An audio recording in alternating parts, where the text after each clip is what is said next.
नमस्कार, मेरे सामने ब्रह्मचारी ब्रह्म विद्यानंद जी है। ब्रह्म विद्यानंद जी, ये बताइए, जो फिलिस्तीन और इजराइल का युद्ध चल रहा है, हमास का और इजराइल का, उसको आप किस रूप में देखना चाहेंगे?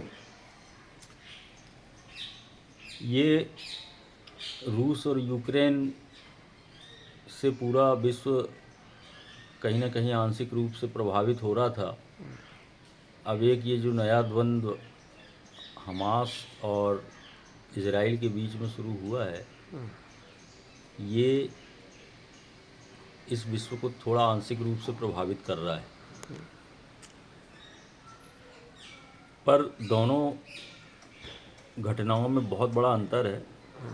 यूक्रेन और रसिया, ये दो राष्ट्रों की लड़ाई है, और इजराइल और हमास, ये दो राष्ट्रों की लड़ाई नहीं है। ये फिलिस्तीन और इजराइल की लड़ाई नहीं है, ये हमास और इजराइल की लड़ाई है। हमास और इजराइल की लड़ाई। हमास फिलिस्तीन में रहने वाला एक समानांतर संगठन है जो आज़ादी की लड़ाई लड़ते हुए अपने को स्वतंत्रता संग्राम सेनानी मानता है। लेकिन फिलिस्तीन की ओर से इस तरह की कोई घोषणा नहीं होती, और जब तक किसी राष्ट्र की ओर से कोई घोषणा नहीं होती है, तब तक संगठन के द्वारा यह घोषणा करना किसी देश के हवाले से, तो वह बात जो है, जो सभ्य समाज है उसके गले नहीं उतरती। भारत में ब्रिटिश राज था, उसके खिलाफ एक संगठन कांग्रेस खड़ा हुआ। तो कांग्रेस ने, यद्यपि गरम दल और उदारवादी कांग्रेस, ये दो तरह के दल बन गए थे, लेकिन उन लोगों ने सत्याग्रह किया और अहिंसा की नीति अपनाई, और अहिंसा के माध्यम से उन्होंने अपनी बात रखी। अब यहाँ हमास वाले जो हैं, ये अपनी बातों को अहिंसा के माध्यम से नहीं रख रहे हैं।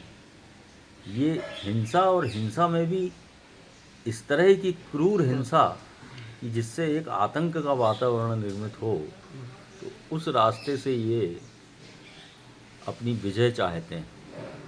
तो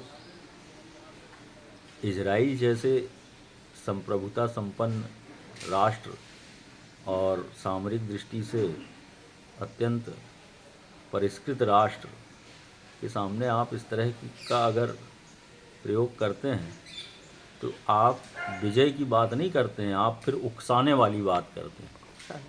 आपने इजराइल को उकसा दिया है, और इस बुरी तरह से उकसा दिया है कि अब उसने प्रतिज्ञा की है कि वो हमास का नामो निशान मिटा देंगे। तो ये आपके जो काम करने का तरीका है, ये अलोकतांत्रिक तरीका है, असंवैधानिक तरीका है। और जब कोई संप्रभुता संपन्न राष्ट्र जब कोई घोषणा करता है, तो उससे फिर विश्व प्रभावित होता है, क्योंकि फिर वो दो राष्ट्रों की लड़ाई हो जाती है। लेकिन यहाँ ऐसा नहीं है। यहाँ फिलिस्तीन की सरकार का कोई लेना देना नहीं है। फिलिस्तीन की गोद में जो पलने वाला संगठन है हमास, जो कि अपनी आज़ादी की लड़ाई के लिए विभिन्न अरब देशों से पैसा लेता है, और जब बड़ी मात्रा में पैसा वहाँ से आ जाता है, तो फिर उस पैसे का व्यय दिखाने के लिए उनको कुछ ना कुछ गतिविधियाँ करनी पड़ती हैं। तो इसी तरह की ये गतिविधि है, और इस गतिविधि ने पूरे विश्व का ध्यान अपनी ओर खींचा है। लेकिन इससे बहुत से देश बेनकाब हुए हैं, क्योंकि इस तरह की प्रवृत्तियाँ लंका में लिट्टे चलाया करता था, पाकिस्तान में लश्कर और भी जो उसके मुजाहिदीन जो संगठन हैं, वो लोग चला रहे थे। तो इन सब को संयुक्त राष्ट्र में कल अमेरिका के जो विदेश सचिव हैं, विदेश मंत्री हैं, उन्होंने बेनकाब किया है। उन्होंने मुंबई हमले को भी इसी कड़ी से जोड़ा है।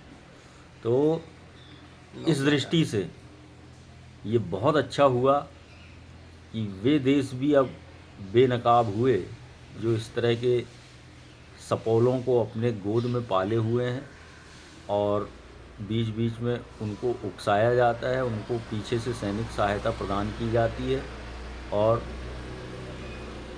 भारत जैसे देशों को परेशान किया जाता है। ये आतंकवादी गतिविधियां बता रहे हैं कि आतंकवादी से पूरी तरह लिप्त है हमास, और उसी का परिणाम ये है कि इजराइल जो है उसके ऊपर अटैक किया है और उसी के विरुद्ध में है। उसके ऊपर क्या बोलना चाहेंगे? देखिए, धर्म का पहला लक्षण धैर्य है। अगर कोई बात आपके अनुकूल नहीं है और उसको आप मनवाना चाहते हैं तो उसके लिए बहुत बड़ा धैर्य और पेशेंस चाहिए, और उस धैर्य से जो लड़ाई जीती जाती है उसका व्यापक असर होता है। जैसे कि गांधी जी ने धैर्यपूर्वक अपना सत्याग्रह किया और 20 वर्ष वो संग्राम चला और उसके बाद जो विजय हुई, तो आज ब्रिटेन हमारा शत्रु नहीं है। अगर हम लोग हमास जैसे हमले उनके ऊपर कर देते ब्रिटिशर्स के ऊपर, तो वो हमारा हमेशा के लिए शत्रु बन जाता। लेकिन आज ब्रिटेन भी भारत की प्रशंसा करता है। तो ये एक तरीका है अपनी चीज़ों को सही रूप से करवाने का। लेकिन ये चीज़ें अरब देशों में या जो मुसलमान जो लोग हैं उनके ये बात गले नहीं उतरती कि अहिंसा से भी कोई चीज़ मनवाई जा सकती है। ये लोग समझते हैं कि तलवार से ही सब चीज़ें मनवाई जाती हैं। तो अब आपकी तलवारों में जंग लग गए हैं, अब वो बात नहीं रही है। अब आपका सामना इजराइल से हुआ है। अब वो मुस्लिम क्रांति जो पूरे विश्व को विजय करने निकले थे मुसलमान और बहुत कुछ फतह कर भी लिया था, अब वो ज़माने गए। अब तो जो है भारत, इजराइल, ये अमेरिका, ब्रिटेन, ये सब मिलके आपको छठी का दूध याद करा देंगे। इतने समर्थ हैं ये लोग। तो अब मुस्लिम जो हैं वो अपने पुराने इतिहास को भूल जाएं, एक नई नीति के तहत कार्य करें। और ये जो इस समय शीतकाल चल रहा है तो शांति काल चल रहा है, शांति काल के बीच में आप अगर इस तरह का ये प्रयोग कर रहे हैं तो आप अपनी जो फाइनेंशियल आपकी ताकत है, जो आर्थिक ताकत है, उसको भी आप कुंठित कर रहे हैं। इस युद्ध से आप 10-20 वर्ष पीछे चले गए हैं और इससे आपकी कोई उन्नति नहीं होना है। इस समय तो जो इस समय अर्थ शक्ति प्रधान है, हथियार शक्ति से भी बड़ी इस समय अर्थ शक्ति है। आर्थिक रूप से अगर आप मजबूत हैं तो आप जहाँ हैं वहीं से राजा हैं, और अगर ये सब आपके पास नहीं है तो फिर आपकी कोई सुनने वाला नहीं। तो भारत के अंदर भी कई दो पार्ट हो गए हैं। एक जन जो है हमास का समर्थन कर रहे हैं, जो मुस्लिम समुदाय है, पर्सनल लॉ बोर्ड है, ओबीसी है वगैरह ऐसे नेता है, और जो यूनिवर्सिटी है, मुस्लिम यूनिवर्सिटी है, वो सब। और दूसरी तरफ जो है सरकार ने इजराइल का समर्थन किया है। तो भारत में किस तरीके से देखते हैं आप इस चीज़ को, किस रूप में देखते हैं? देखिए, बात यरूशलेम की है और जितने भी इतिहासकार लोग हैं, जो भी बुद्धिजीवी लोग हैं, वो अच्छी तरह समझते हैं कि 14वीं शताब्दी में इस्लाम आया। इसके पहले से यहूदी लोगों का अस्तित्व था।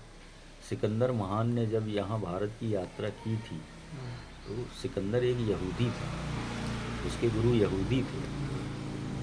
तो उनसे वो लोग, जैसे हम लोग विजय यात्रा के लिए मुहूर्त निकलवाते हैं, इसी तरह यहूदी लोगों की मुहूर्त निकलवाते थे। और भारत की जो उपासना पद्धति है उससे यहूदी लोगों का बहुत निकट का संबंध था। उन लोगों की भी मंदिर हुआ करते थे। अच्छा। हाँ, तो ये इजराइल जो है ये यहूदियों का बहुत प्राचीन संस्कृति है, ईसाइयों से भी प्राचीन है ये लोग। अच्छा। इन्हीं को उलट के तो ईसाई धर्म आया है।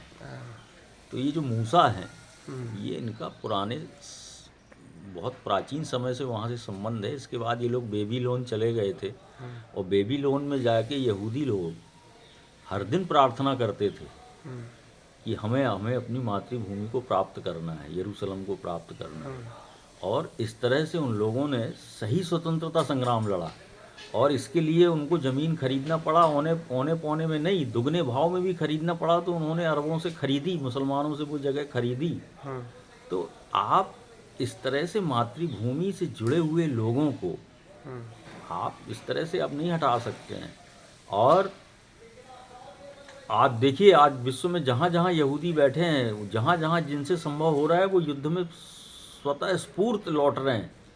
और बच्चे बच्चे में एक बात होती है, तो ये बात हमास में नहीं है। हमास शॉर्टकट से अपनी विजय हासिल करना चाहता है, आतंक फैला के ये काम करना चाहता है। तो अब ऐसा बिल्कुल नहीं चलेगा, आपका अस्तित्व ही मिट जाएगा अगर आप इस तरह का बचकाना हरकत करते हैं तो। और यही इसी जो है क्रम में इजराइल आगे बढ़ रहा है। और आज युद्ध का आज 20वां दिन है और लगातार हमले। और अब तो उन लोगों ने फिलिस्तीन में अंदर भी घुस के और इन लोगों को जो है समेटना शुरू कर दिया है। तो जैसा कि हमने पहले कहा कि ये दो राष्ट्रों की लड़ाई नहीं है।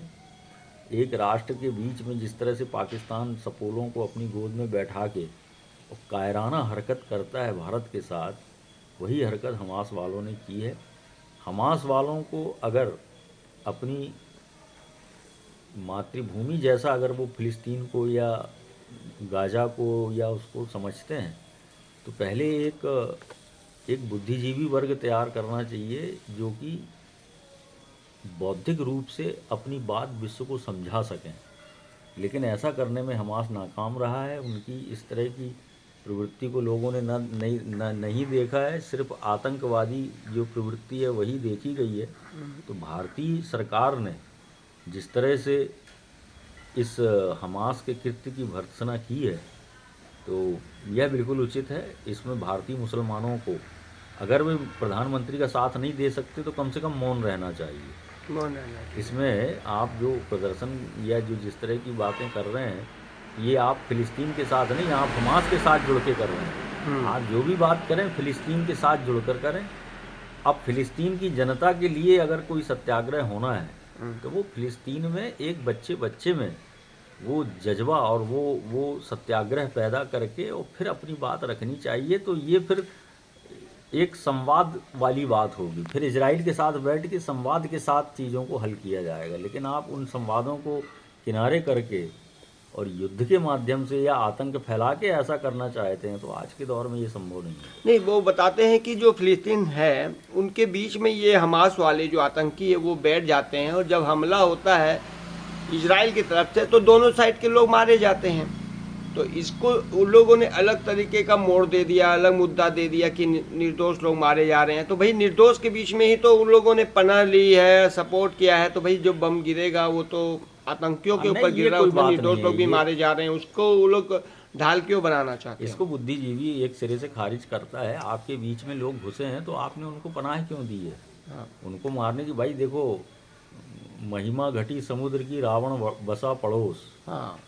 आपके पड़ोस में अगर कोई गलत व्यक्ति है और आप उसका संज्ञान नहीं ले रहे हैं और उसको अपने में समाहित किए हुए, तो ये तो पड़ोस में क्या आपकी गोद में बैठा हुआ है। गोद में बैठा। तो यही हाल लश्कर तैयबा का है और भी आतंकवादी संगठनों का है।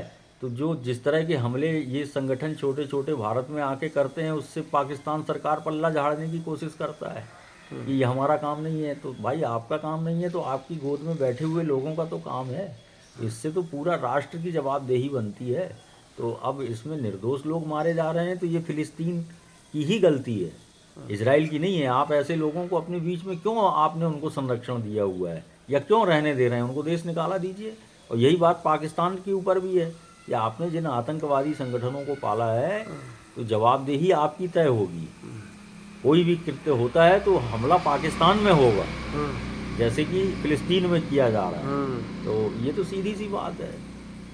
देख सकते हैं इसी के साथ में हेमंत तोसाड़ हेमंत टीवी चैनल से आपको दिखाता हुआ बताता हुआ ब्रह्मचारी जी के साथ